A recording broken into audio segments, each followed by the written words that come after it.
O Serviço Brasileiro de Apoio a Micro e Pequenas Empresas, também conhecido como SEBRAE, é considerado fundamental pelo governo federal para induzir a atividade econômica do país. Mas a atual direção do órgão realmente está empenhada e alinhada com o governo do presidente Lula? Para falar com a gente sobre essa questão, nós conversamos agora com Paulo Okamoto, que é presidente da Fundação Abramo e que já presidiu o SEBRAE Nacional. Olá, Paulo Okamoto, tudo bem? Seja bem-vindo ao Revista Brasil TVT. Prazer te receber aqui. Prazer é meu, Cosmo e Ana Rosa. Estamos aqui muito empenhados em esclarecer aos nossos ouvintes sobre a importância do SEBRAE, do Serviço Brasileiro de Apoio à Micro e Pequena Empresa. Exatamente. E sobre essa questão, Paulo, eu queria te ouvir, você que já presidiu o SEBRAE Nacional, para falar para a gente da importância e qual o significado do SEBRAE aí para induzir o crescimento do país, o desenvolvimento do país, ele que surgiu, né, com essa função tal, de ajudar micro e pequenas empresas a fomentar a sua capacidade. Traz para a gente um histórico do SEBRAE e fala da real situação de hoje, Paulo. Bom, o SEBRAE é a principal agência de apoio aos pequenos negócios no país. É uma agência de desenvolvimento baseada em pequenos negócios e ela precisa estar muito articulada, precisa estar muito alinhada, precisa ter uma parceria muito forte com o governo. Né? Por que precisa ter? Porque nós precisamos trabalhar programas de crédito que só o governo é capaz de fazer, nós precisamos trabalhar programas de inovação que só o governo tem condições de financiar a inovação. A questão da inovação tecnológica, só o governo pode fazer um bom programa para isso, e também só o governo, né, pode ter iniciativa de melhorar o ambiente legal, né, a questão dos tributos, as questões das obrigações administrativas. Então é muito importante que o SEBRAE, que é um órgão de capacitação, de orientação, de fomento, esteja muito alinhado com o governo. Infelizmente, o SEBRAE teve a eleição da sua diretoria no governo passado, de costa voltada para o novo governo que entrava. E a diretoria topou aceitar fazer esse jogo. E, portanto, nós criamos aí uma dificuldade grande de entrosamento.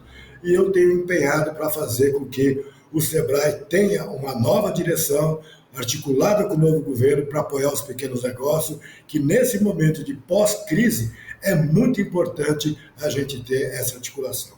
Então, essa é a importância do SEBRAE. O SEBRAE apoia milhões e milhões de negócios e precisava gastar o dinheiro dele melhor.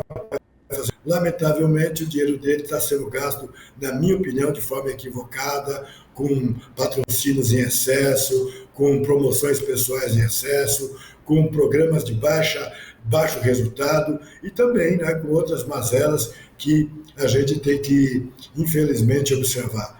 E hoje nós temos uma direção do SEBRAE Nacional desanimada, porque não há mais programas estruturantes nacionais. E é por isso que nós estamos aqui nessa peleja para convencer a direção do SEBRAE atual a abrir mão do seu mandato, tendo aí uma atitude, né? Uma atitude cidadã, uma atitude nacionalista, uma atitude pensando nos pequenos e não nos seus próprios interesses. O senhor já colocou que essa nova diretoria foi eleita, na verdade o presidente foi eleito inclusive em novembro do ano passado, ainda com o governo Jair Bolsonaro. Gostaria de trazer uma informação sobre essa eleição, porque antes mesmo dela acontecer, o atual presidente que foi eleito nessas condições, como o senhor colocou, Carlos Melles, tinha denúncias de funcionários, aliás, de funcionárias principalmente, do SEBRAE, de assédio moral contra ele, Carlos Melles, e mesmo assim foi mantida a eleição, mesmo assim ele foi eleito e o processo parece que não caminhou da investigação sobre esses casos de denúncia de assédio moral. Queria ouvi-lo, Paulo, agora, sobre isso, sobre essa condição dessas denúncias. Não, realmente a denúncia de assédio moral em relação aos funcionários do SEBRAE, o Ministério Público do Trabalho abriu um processo investigativo, vai ouvir as pessoas do SEBRAE, tá certo? e o próprio Conselho também leu o relatório, vai ser julgado as observações do compliance, da comissão que investigou isso no final do mês. Mas não é isso que motiva a gente, não é só isso, pelo menos, que motiva a gente a pedir a substituição da diretoria do SEBRAE. Né? O que motiva mesmo é a questão mais de alinhamento, né, de eficiência do SEBRAE. Esse é um detalhe lamentável, porque envergonha o SEBRAE, né? O SEBRAE tem que ser uma casa de excelência, o SEBRAE tem que ser exemplo de governança, o SEBRAE tem que ser exemplo do trato aos seus funcionários, e lamentavelmente nós temos dirigente desse nível no SEBRAE e que nós precisamos remover, porque não é bom para fazer com que tenhamos o SEBRAE como uma organização de respeito e de muita capacidade de ser um elemento incentivador dos nossos negócios. Paulo, você falou da importância do SEBRAE, de como ele surgiu e de como ele é fundamental no desenvolvimento do Brasil por trabalhar essa questão das micro e pequenas empresas. A eleição do presidente Lula foi no final de outubro. A eleição do novo colegiado do SEBRAE foi em novembro. A equipe de transição do presidente Lula fez alguma conversa? Vocês se empenharam em conversar com aquele colegiado para falar, olha, vamos esperar um pouco, não é o momento, o governo passado está saindo, foi eleito um novo governo que assume em janeiro. Como foi feita essas tratativas, Paulo? Essas tratativas foram feitas até por mim mesmo, né? Como eu participei da comissão de transição, nós tivemos a preocupação de alertar o governo que estava terminando o mandato de que nós tínhamos interesse no SEBRAE e que a gente gostaria que adiasse a eleição do SEBRAE.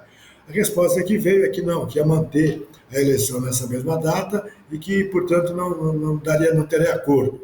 Não é? Então, nós tomamos também a liberdade de conversar com os conselheiros do SEBRAE. Avisamos a todos os conselheiros do SEBRAE de que nós tínhamos interesse no SEBRAE, de que a gente estava pedindo adiamento das eleições, e que, se isso não acontecesse, nós ia voltar, a partir do ano que vem, a rediscutir essa questão, porque achávamos que o SEBRAE precisava estar alinhado com o governo, tá certo? E isso foi feito. Lamentavelmente, não foi adiado as eleições, apesar da carta enviada pelo coordenador da equipe de transição, o nosso vice-presidente Geraldo Alckmin, e a eleição aconteceu. Mas na conversa que a gente teve com todos os conselheiros, né, todos os conselheiros colocaram que a nossa reivindicação faz sentido, que a nossa reivindicação ela tem realmente o acolhimento dessas instituições, mas que, por uma questão burocrática, eles iam fazer as eleições porque o estatuto assim previa. E, portanto, a conversa hoje com os conselheiros, na sua grande maioria, há o entendimento de que precisa remover, né, parte da diretoria do SEBRAE, e isso vai ser feito em breve. E, Paulo, agora gostaria então que você explicasse para quem nos escuta, quem nos assiste, dentro dessa proposta, então, de alteração dessa direção do SEBRAE para estar alinhada ao governo federal e assim trabalhar melhor, quais seriam os benefícios, quais seriam as melhoras, o que seria de bom para as pessoas que são atendidas pelo SEBRAE? Esse pequeno, médio empreendedor que busca o SEBRAE, qual que é as vantagens a partir dessa proposta que é colocada de alteração da direção da entidade para quem é atendido pelo SEBRAE? O que muda? Boa pergunta, Ana Rosa, boa pergunta. Então, por que é importante, né, ter uma diretoria que tenha, vamos chamar assim, capacidade, né, de conversar com o governo? É porque as coisas andam mais rápido, né? Então, eu fui presidente do SEBRAE. O fato de eu ser presidente do SEBRAE, ser aliado do governo, ser amigo do presidente Lula, conhecer o ministro da Fazenda, permitiu, por exemplo, de que a gente tivesse a Lei Geral da Micro e Pequena Empresa aprovada, né? Senão ia sendo mais difícil. Teve a possibilidade de aprovar o microempreendedor individual, porque senão seria mais difícil. Por quê? Porque, infelizmente, né, os pequenos negócios nesse país, todo mundo fala que é bonito, todo mundo fala que é legal, mas na hora de pegar para capar, não tem lá no Congresso Nacional, certo? O devido atenção. Portanto, é preciso ter gente que tem condições de articular o governo para poder gerar resultado. É por isso que é importante, e você que é empresário, e você que é MEI, né? Fique sabendo, se tem uma diretoria do SEBRAE que está circulando no meio dos empresários, está conversando com os empresários e tem a capacidade também de conversar com o governo, com o presidente da República, com o ministro da Fazenda, com o ministro da Indústria e Comércio, certamente muitos dos nossos problemas terão soluções mais rápidas. Paulo, para a gente finalizar, você já trouxe todas essas questões aí envolvendo o SEBRAE Nacional, da importância deste colegiado andar alinhado com a presidência da República, o atual governo brasileiro, para caminharem junto e desenvolverem políticas que fomentem o setor. Paulo, a partir de agora, quais os desafios, o que vocês pretendem fazer, como é que vocês estão trabalhando aí para, enfim, que esse atual colegiado que foi eleito em novembro do ano passado entenda essa questão e, de fato, abra mão, enfim, aí tem uma outra eleição, um novo colegiado. Quais os próximos passos daqui para frente? Os passos já foram dados, né? Nós conversamos com a maioria dos conselheiros, existe condições de remover a diretoria, mas a gente quer ter um grande consenso no Conselho, né? O governo não quer derrotar um conselheiro, um setor, nada disso. Então, o que nós estamos fazendo é uma grande conversa com todos os conselheiros, são 15 conselheiros, né?